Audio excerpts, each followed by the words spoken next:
Oke. Ternyata adanya baterai. Oh. Mau tahu harga baterai dari hybrid ini? Oke. Itu range-nya, kita bicara range ya. Oke, range. Itu dari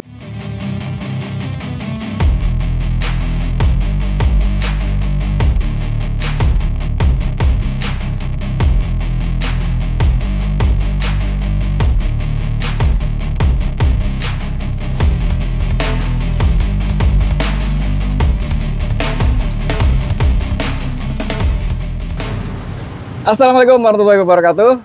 Kembali di channel YouTube Om Faiz. Kita masuk lagi ke segmen Obeng, obrolan bengkel, dan ini masuk ke episode ke-78, melanjutkan Obeng yang di channel Prolivo Channel ya. Dan episode ke-78 ini kita mau bahas tentang mesin hybrid bareng Om Indra.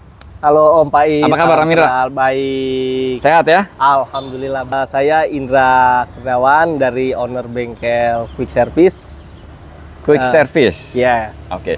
Jadi Om Indra ini pemilik bengkel Quick Service. Dan Quick Service sendiri itu udah ada berapa cabang Om Indra? Untuk saat ini kita punya 3 cabang, yaitu ada di Cilincing, Cakung, dan yang sekarang kita ambil gambar di Gading Serpong. Nah, ini Quick Service Gading Serpong ya. Jadi buat teman-teman yang mau servis mobilnya dijamin beres, kesini aja nih, Quick Service Gading Serpong. Oke, tema kita kali ini itu mengenai mesin hybrid. Ini mulai cukup happening nih dan cukup menarik. Jadi kan ada mesin bensin. Terus ada lagi listrik, EV. Hybrid ini tengah-tengahnya berarti ya? Dijadikan satu. Dijadikan satu. Mobil kayak Innova Zenix segede ini, karena pakai mesinnya hybrid, konsumsi BBM-nya udah kayak LCGC ya? Lebih irit lagi malah? Lebih irit lagi. Saya pakai terakhir itu ke Cirebon. Oke. Jalan padat merayap ya? Oke. Itu 1:25 km. 1:25, oke. Jadi Innova Zenix badannya gede, muat 7 orang. Muat 7 orang, full AC. Full AC. Bensinnya kayak Ereking ya. Kayak Mio. Oke. Nah, itu gambaran sekilasnya tentang mesin hybrid. Jadi mesin hybrid ini selain ada kelebihan-kelebihannya, banyak kelebihannya, tentunya ada juga kekurangannya. Nanti pokoknya kita bahas, kita ulas tuntas ya. Kita ulas sampai habis. Jadi teman-teman kalau boleh di skip dulu atau di pause dulu videonya, bikin kopi dulu, siapin cemilan dulu, karena pembahasan ini akan panjang. Oke, kita mulai dari cara kerjanya dulu nih. Oke. Prinsip kerjanya. Mesin hybrid ini artinya hybrid kan dua dong ya? Dua sumber tenaga ya? Betul.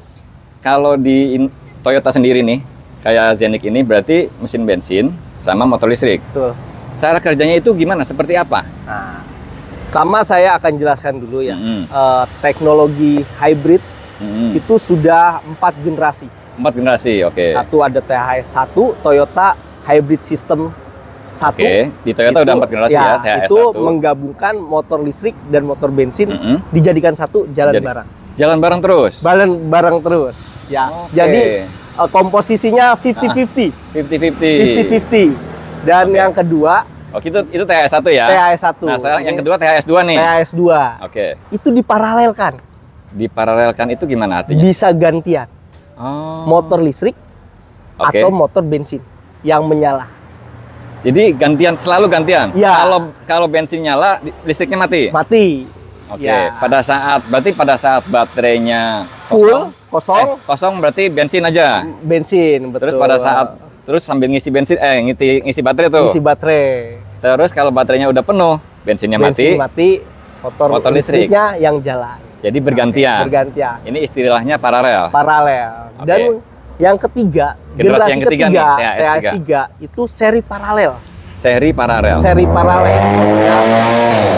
Bisa motor dan listriknya, motor bensin dan motor listriknya dia berjalan. Dan juga bisa salah satunya aja. Salah satu bensinnya, motor bensinnya atau motor listriknya. Dijadikan satu. Nah, yang keempat ditambah lagi plug-in. Plug-in. Ya, Di Toyota ada namanya plug-in. Jadi ketika baterai habis, itu bisa langsung dicolok ke listrik. Nah, bisa hybrid. Berjalan lagi, jarak tempuhnya menggunakan motor listrik lebih panjang. Jadi ada 4 generasi. Ada 4 generasi mesin hybrid ya di Toyota sendiri. Nah, generasi yang ketiga ini yang menarik nih ya, yang diaplikasikan ke ini Zenix. Ditambah lagi di Zenix ini udah THS 3 ditambah CVT. Ditambah transmisi CVT. Kalau yang sebelumnya di Camry, THS 3 di Prius, itu langsung dikonversikan ke gardan, dihubungkan langsung ke roda-roda. Nah, di Zenix ini lebih hebat, ditambahin lagi ke transmisi CVT. Makanya ada beberapa yang menyebut bahwa ini adalah generasi kelima. Nah, bilangnya seperti itu. Pada prinsipnya sebetulnya generasi ketiga. Tapi ditambahkan. Oke. Jadi jelas ya, clear ya teman-teman ya.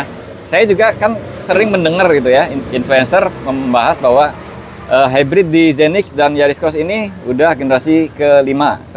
Pada prinsipnya sebetulnya generasi ketiga. Tapi lebih advance lagi. Kalau generasi ketiga itu di roda. Langsung di motor listriknya. Motor listrik di displatingnya. Displatingnya itu langsung dihubungkan ke diferensial atau gardan. Orang diteruskan ke roda-roda. Kalau ini berarti motor listriknya itu sebelum CVT-nya. Sesudah motor listrik dan sesudah motor bensinnya. Setelah splating, terus ditambahin CVT, diteruskan ke gardan. Ya berarti sebelum CVT ya? Ya, sebelum CVT. Setelah motor bensin. Itu. Ini bedanya ya. Jadi kita baru tahu. Sekarang gini, yang dimaksud seri paralel itu seperti apa? Seri paralel yang dimaksud gini, ya. Dia bisa mampu ya ketika kita memerlukan tenaga yang besar. Contohnya dia mobil menanjak. Atau nyalip lah. Atau nyalip kickdown. Dia mampu menggerakkan motor listrik, menggabungkan motor listrik dan motor bensin. Jadi jalan bareng nih. Jalan bareng, tenaganya double. Tenaganya double, motor listrik dan motor bensin. Bus, sehingga dia gampang menanjak dan akselerasinya dapat. Itu seri ya? Seri. Itu akan secara otomatis gitu? Secara otomatis. Jadi komputer yang ngatur? Komputer yang ngatur. Namanya ECU XP-nya ada di dalam. Nah, terus pada saat pada kondisi apa motor listrik aja yang nyala? Nah, motor listrik hidup karena apa? Karena kan ada baterai ya? Baterainya itu mencukupi kapasitas dari kondisi penuh atau tidaknya tercasnya kondisi baterai. Dan kedua adalah pedal akselerator. Ada input dari pedal akselerator juga? Pedal akselerator ketika kita jejak, tapi dia kapasitas si baterainya itu full, mesin bensin ikutan nyala. Tapi ketika kita semut, injeknya semut, perlahan, tidak lebih dari 15%. 15% dari sudutnya ya. Baterainya dia full, 50% pengisiannya ya. Di atas 50, Di atas 50 itu berarti kategorinya full? Dia stay di angka 80%. Dia tidak boleh sampai 100%.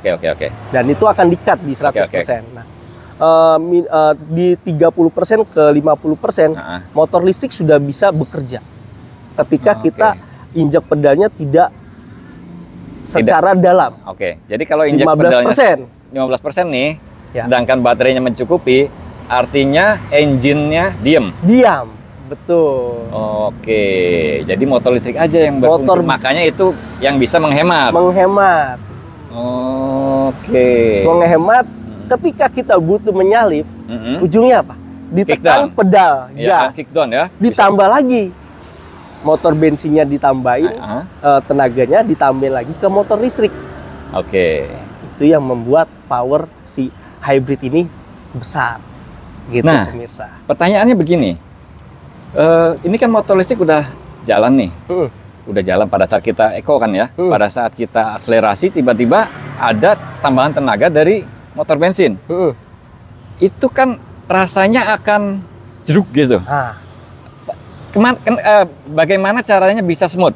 Nah, inilah ada yang namanya siklus mesin Atkinson.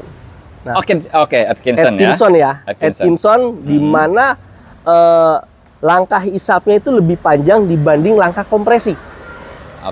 Ya, tapi tidak mengurangi panjangnya crankshaft. Nah, yang dirubah adalah siklus dari timing valve-nya. Timing valve-nya berarti durasi noken asnya ya? Noken asnya, betul. Kita namanya valve timing kalau di tekniknya seperti itu. Kita pelan-pelan ya. Karena kan penonton Pro Evo kan nggak semuanya orang teknik. Jadi gini teman-teman, motor bensin itu habis langkah hisap, itu langkah kompresi. Kalau yang normal berarti setelah langkah hisap piston turun, naik ke atas sedikit langsung nutup tuh valve-nya. Langsung nutup valve-nya, betul. Jadi langsung langkah kompresi. Kalau Atkinson berarti valve-nya nutupnya agak lambat. Agak lambat. Jadi langkah kompresinya yang dikurangin, betul. Langkah hisapnya lebih lama. Efeknya berarti ini lebih smooth. Karena untuk starter awal si MG2-nya, MG1. MG1 itu apa? MG1. Nah, ntar kita bahas ya di dalaman transmisi hybrid ini ada 2 motor. Ya nanti next kita ke situ ya. Nanti ya. Ya. Kita bicara mesin Atkinson dulu. Atkinson dulu ya. Kenapa dibikin siklus Atkinson? Ya tujuannya adalah untuk mempersmooth. Nah, ketika jarak biar kompresinya dari awal, pasti tenaga mobil itu akan menghentak ya. Ya, makanya di mobil hybrid ini ya, ketika mesin switch on itu tidak terasa. Iya ya. Nanti kita cobain ya. Benar. Ya, nanti kita tes jalan sama Genic Hybrid. Buat yang belum tahu, siklus mesin bensin itu namanya siklus Otto ya. Siklus Otto itu yang normal tuh. Siklus Atkinson itu pengembangan dari siklus Otto, memperpanjang langkah hisap, memperlama ya. Jadi durasi langkah hisapnya lebih panjang, langkah kompresinya yang dikurangi. Ini efeknya mesin lebih halus untuk awal, switching. Dan lebih efisien juga ya? Efisien juga. Oke. Jadi itu pertanyaan. Jadi ternyata hybrid yang sekarang itu udah seri paralel, bisa bergerak bersamaan, bisa motor bensinnya aja, bisa motor listriknya aja. Nah, kondisi apa yang menjadikan yang jalan motor bensin aja? Baterai kurang ya? Pada dasarnya mobil hybrid ini penggerak utama adalah motor bensinnya. Ya. Jadi yang dibutuhkan tenaga besar adalah di motor bensin. Gitu. Jadi ketika motor bensin ini ketika kendaraan ini butuh melaju cepat, ya, yang diandalkan adalah motor bensinnya. Gitu. Misalkan nih lari 120 km per jam konstan. Itu murni motor bensin atau murni motor listrik atau dua-duanya? Konstan ya. Konstan dalam artian segini. Ketika kita pedal gasnya juga tidak terlalu penuh, ya. Ketika motor si posisi baterainya itu sudah 50% ya. Sudah penuh lah. Ya. 120 dia bisa 50-50 motor bensin dan motor listrik. Ditambah jejak lagi, motor listriknya lepas. Jadi motor bensin yang bekerja sampai 125, 180 motor listrik. Bahkan untuk mencapai lagi menambah, dia ditambahkan tenaga si motor listriknya. Gitu pemirsa. Motor listriknya itu hanya pada akselerasi dan jalan pelan. Ketika baterainya mencapai minimal 30%. Gitu, guys. Nah, kalau konstan tadi bisa, misalkan kita lari 140 terus di jalan tol gitu, itu motor bensin terus. Motor bensin, tahu nggak? Ketika baterainya kosong, dia sambil ngisi. Sambil ngisi ya. Nah, pada saat itu ada MG1. MG1 ini motor generator. Dan Oh. juga sebagai motor starter. Nanti kita sampai ke sana ya. Oke. Di dalamnya kita bahas. Oke. Nah, oke. Pelan-pelan ya. Pada saat jalan jarak jauh luar kota, itu kan berarti karena yang utama adalah motor bensin, tetap mesin bensin banyak nyalanya dong. Banyak nyalanya ketika dia itu kecepatan tinggi. Kecepatan tinggi. Ya. Tapi kenapa tetap irit? Nah, Atkinson. Oh, oke. Atkinson ini emang lebih irit ya. Yang lebih irit. Oke. Dia main di RPM tinggi, tapi yang tadi dia tidak perlu kita tahu ya, yang namanya kompresi dinamis tinggi ya. itu akan merasakan apa? Boros. Iya. Iya dong. Tapi ketika sudah kecepatan tinggi, dinamisnya rendah, dia akan menjadi irit, tapi bertenaga. Oke, jadi mesin Atkinson ini lebih powerful di RPM tinggi. RPM tinggi, betul. Di RPM bawahnya makanya dibantu dengan motor listrik. Oke, jadi ini sebetulnya hybrid ini cerdas banget ya? Cerdas banget. Cerdas, tapi juga kita sebagai driver ya, kalau kita berkendaranya seperti membawa mobil konvensional, ya rasanya cuman sedikit rasio fuel konsumsinya. Tapi kalau kita mau drivingnya lebih eco, kalau nanti kita lihat di kombinasi meternya itu ada yang namanya posisi jarum. Kalau di mobil konvensional itu RPM ya, tapi di sini mengarah penunjukannya eco. Eco power. Nah, itu ada range-nya. Nanti kita lihat. Nanti kita tes jalan bareng ya. Jadi pada saat jarumnya mengarah ke power terus itu malah bensinnya boros terus, betul. Oke. Kita lanjut ke plus minusnya mesin hybrid. Oke. Ya. Kalau plusnya kan secara eksplisit kita udah sebutin ya sebetulnya ya. Efisien. Satu, efisien. Yang kedua apa? Lebih bertenaga nggak pada saat jalan bareng? Bertenaga ya? Bayangin kita motor bensin, tenaga dari motor bensin, ditambah lagi motor listrik, dijadikan satu. Bertenaga. Powerful jadi. Powerful. Efisien, powerful. Ya. Terus ada lagi nggak benefit lainnya? Kelebihannya kayaknya mengarah ke situ ya. Dua itu. Nah, sekarang tambah lagi. Apa?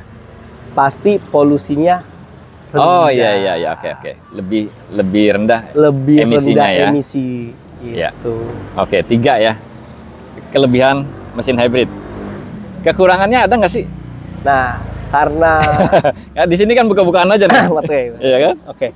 Nah, banyak orang yang masih khawatir ya dengan mobil hybrid. Ya, katanya perawatannya sulit. Ya.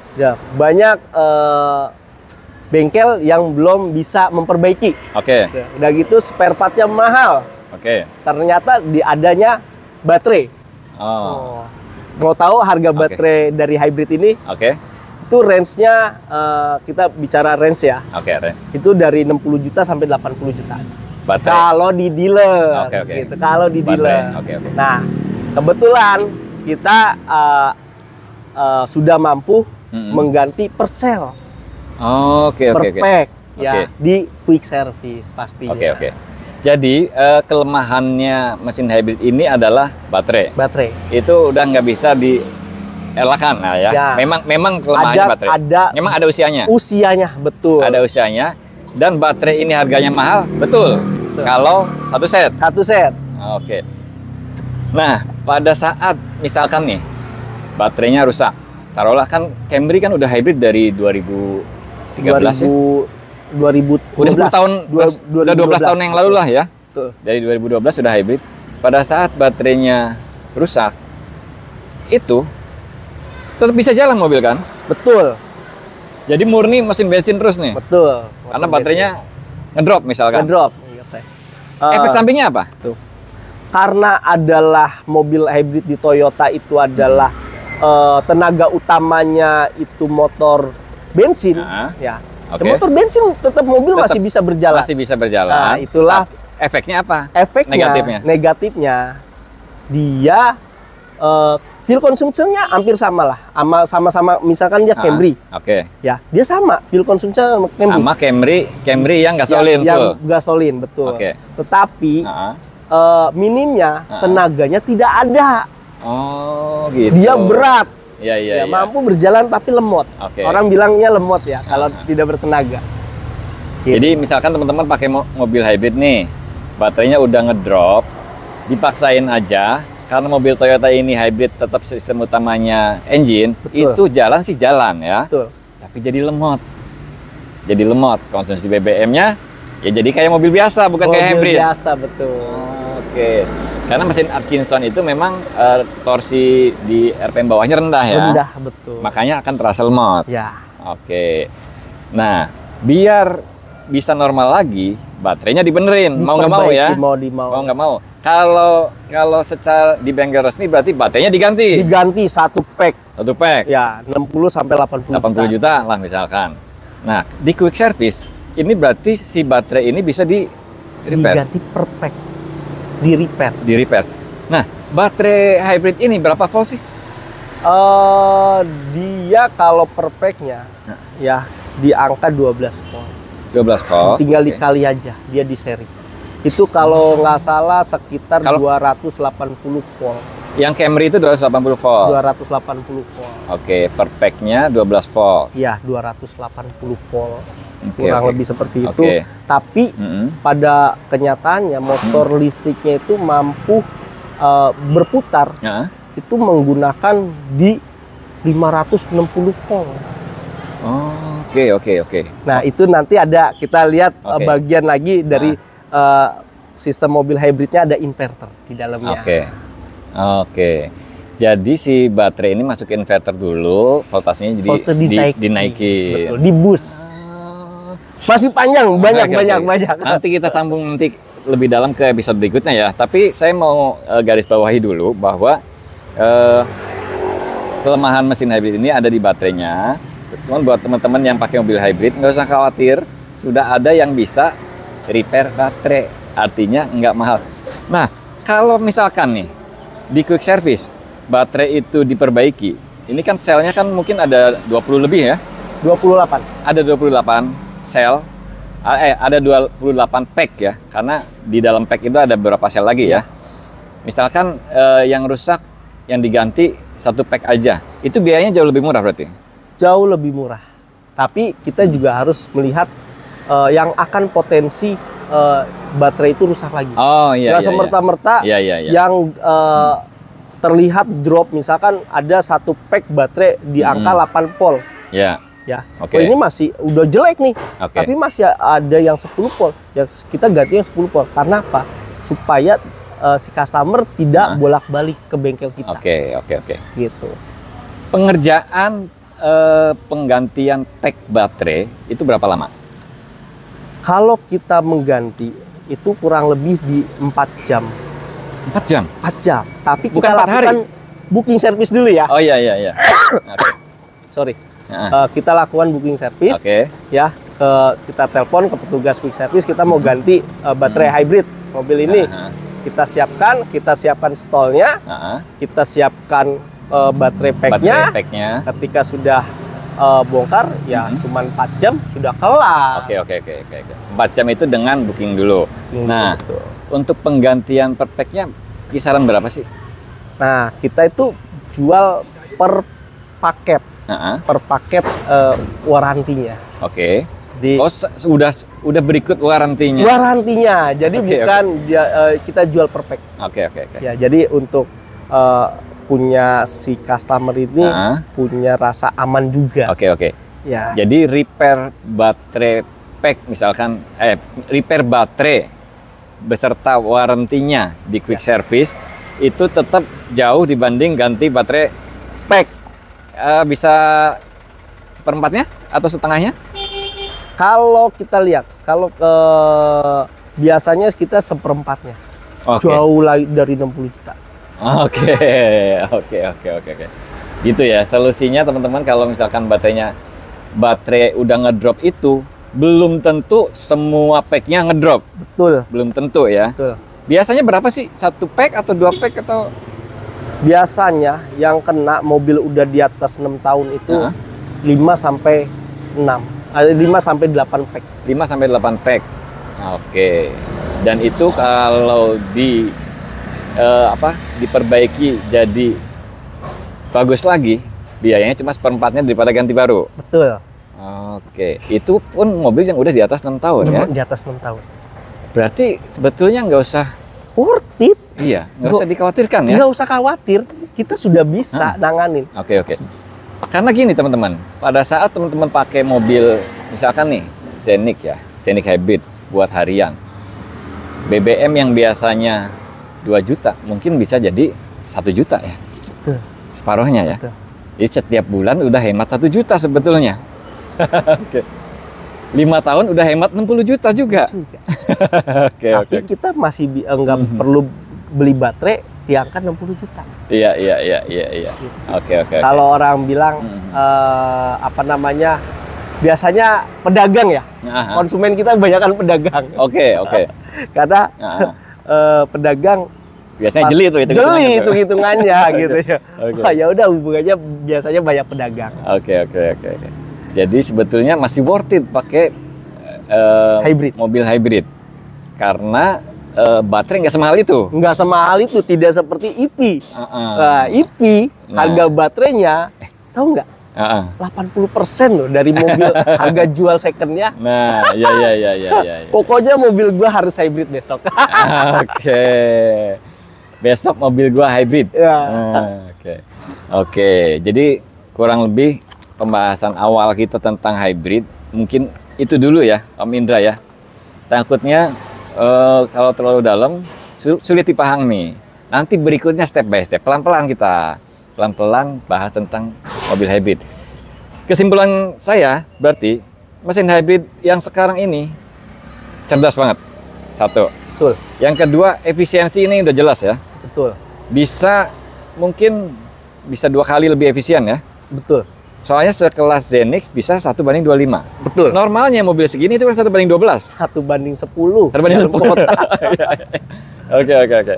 Bisa hampir 2 kali. Jadi teman-teman bisa hemat BBM itu kalau yang dipakai harian full ya bisa 1 jutaan.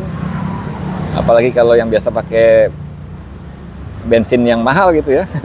Bisa lebih dari 1 juta penghematannya, dan penghematan itu akan bisa untuk repair baterai. Betul. Masih lebihnya banyak lah ya. Masih lebihnya banyak. Oke.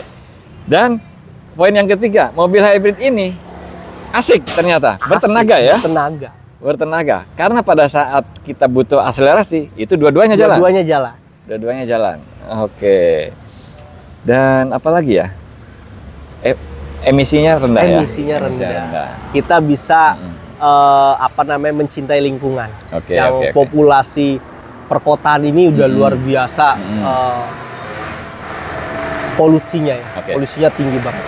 Oke, sementara untuk pembahasan mengenai kontroversi mesin hybrid, judulnya sengaja dibikin begitu. Kontroversi. Ya, biar pada nonton. Kalau judulnya biasa-biasa aja, biasanya dilewat aja.